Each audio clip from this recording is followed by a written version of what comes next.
Quite rightly, you want me to explain listed building. So I will. I have actually never found it a hindrance.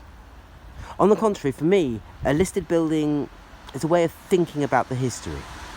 It can create certain issues, but only if you want to do things that aren't really appropriate to the house. Let me give you an example. You can see the front of the house there. Can you see it? I'll zone in on that window. Can you see it's got black stuff flaking off? That was because that was done before listed building came in, and they put bitumen on. And bitumen is rather bad for these walls. And so what I've done, can you see there, is I've relimed. That's what the listed building people wanted me to do. I would never have thought of doing that. But all that length of wall is much sounder because of the listed building. So you ask me, what do they do? Well, the listed building would say, you've got issues with those windows. But what you can't do is simply replace them with modern PVC affairs.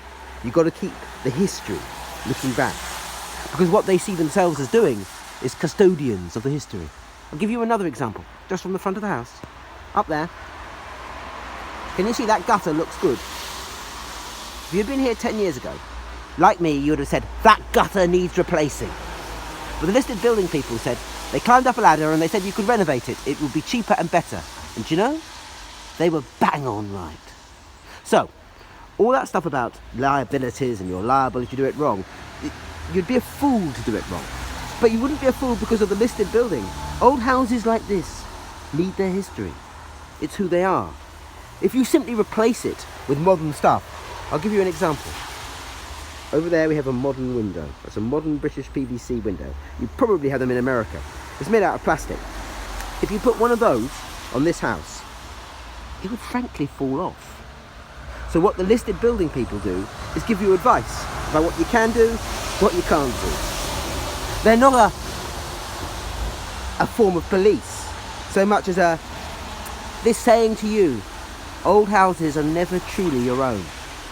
If that scares you, if you want to say, no, I will come in and do stuff to it, then I'm going to be honest to you. You don't want to live in an old property, because you can't do that anyway. Long before the listed building people had moaned, the house itself would have thrown off bad repairs.